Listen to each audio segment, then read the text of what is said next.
Hello and welcome back to Shakesyear. We are working on Titus Andronicus, which is otherwise known as Shakespeare's goriest play, and we're going to get into some of that today. So just be forewarned, this is kind of a violent and unsettling scene. We're in Act 2, Scene 3, which, similar to Act 1, Scene 1, is almost a play unto itself. We're going to get to hear from Tamora today, and what has happened so far in this scene is we're at this hunt, and this hunt is supposed to be like a lovely coming together between Titus and Saturnius after the whole hubbub of Act 1, Scene 1. But there's other plots going on. Chiron and Demetrius want to kidnap and rape Lavinia so they can, get that out of their system. But we kicked off the scene with Aaron burying a bag of gold, and then Tamora came in and tried to seduce him, and he was like, no, sorry, I'm thinking about other things. Today, Basanius is going to die. I need you to take this letter. Here come Basanius and Lavinia. Whatever they say, it pisses you off. Go. So Lavinia and Basanius come in, and they see that Tamora and Aaron had been canoodling, so they start giving her a hard time about it, and they're like, we get it, it's a beautiful forest, but you're canoodling with someone other than your husband, and more specifically with him. That's gross. We're gonna have to tell Saturnius on you. And Tamora is doing really well in playing up the I'm very offended by you side of this. And when her sons Chiron and Demetrius come in, Demetrius says, Mom, you look really pale. What's going on? And Tamora says, have I not reason, think you, to look pale? These two have ticed me hither to this place. A barren, detested vale, you see it is. The trees, though summer, yet forlorn and lean, o'ercome with moss and baleful mistletoe. Here never shines the sun. Here nothing breeds unless the nightly owl or fatal raven. And when they showed me this abhorred pit, they told me here at dead time of night 1,000 fiends, 1,000 hissing snakes, 10,000 swelling toads, as many urchins would make such fearful and confused cries as any mortal body hearing it should straight fall mad or else die suddenly.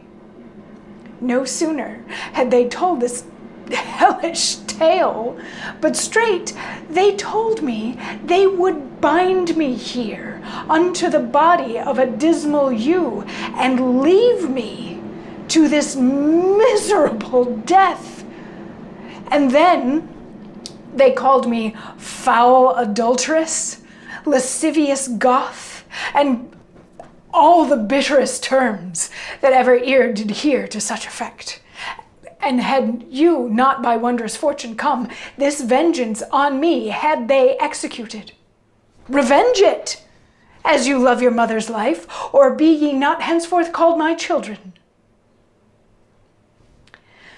So she's making up this story to set her kids against Lavinia and Basanius. She's saying that, we heard a monologue from her earlier in the scene where she was talking about how beautiful this area is with, the sun dappling through the leaves and making a beautiful place for them to make love. And now she's like, this gross and disgusting place where the sun never shines is overrun with snakes and frogs and owls and ravens. And at night they make so much noise that it can drive a person crazy or just make them straight up die. And these two said that they were gonna tie me to a yew tree and let me die that death. And then they called me a whole bunch of terrible names, so you need to take revenge on them. Which of course Chiron and Demetrius do. They go over and instantly stab Basanius and kill him. Lavinia is obviously very distraught by this, but Tamora keeps her clear level psychotic head, and she's like, just dump the body in that pit, and now Lavinia is yours to do whatever you want with her. And Lavinia starts pleading. She's like, please don't let them take me. I just died when my husband died. Please don't do this. My father spared your life when he could have just as easily killed you. And Tamora's like, yeah, and I cried in front of your dad for my son's life, and he killed my kid anyway. So take her off and do what you will. And Lavinia's like, please, if I can ask for one thing, please just kill me. Just kill me quickly. Don't let your two sons take me and do whatever they will with me. And Tamora says to her sons, she says about her sons, like, let them have their prize, or let them have their fee for killing Basanius, which is really disturbing, at least really disturbing to me, that one woman would send another woman off to be brutally raped by her kids. So anyway, they take her off, they dump Basania's body in a pit, and they go off, and Tamora is like, I'm going to go find Saturnius or some such thing.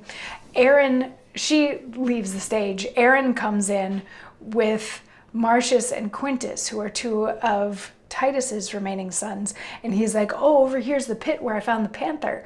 So they go up, and I believe it's Quintus falls in the pit, and Aaron's like, "Mwahaha, now I gotta go get Saturnius." So he leaves, and Marcius and Quintus have this little conversation where the one who's in the pit is like, "Oh my God, Basanius' dead body is down here. Please get me out of here." And the other one is like, "How do you know it's Basanius?" He's like, "I recognize his ring." And they're like, "Okay, well, give me your hand and I'll try to pull you out." And he's like, "I'm not strong enough to pull you out." And he's like, "I'm not strong enough to come out by myself." And then the other one falls in the pit. So now Titus's two sons are in a pit with the dead body of Basanius.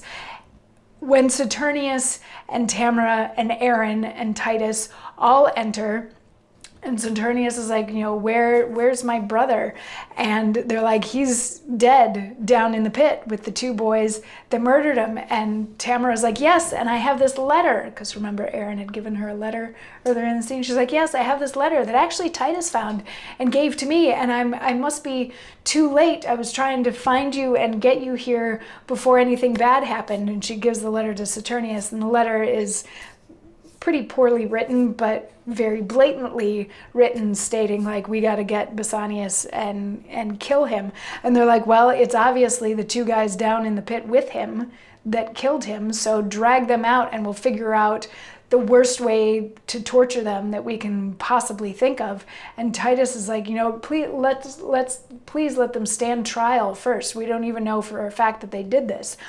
But Aaron and Tamora are like, obviously they did this. They're down in the pit with the dead body. Who else could it have been that did this? And Saturnius buys into that. So he sort of, he takes the boys into custody, and they all leave on very, very bad terms, with this hunt not going the way that any of them wanted it to, except for Aaron and Tamora, who seem to be winning at the moment. But yeah, that's the end of Act 2, Scene 3, by the way. It's a lot.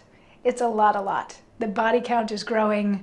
The horrible atrocities committed one against the other are growing. But that's the end of Act 2, Scene 3. Come on back tomorrow for some more, if your stomach can handle it. I will see you for Act 2, Scene 4. Mwah.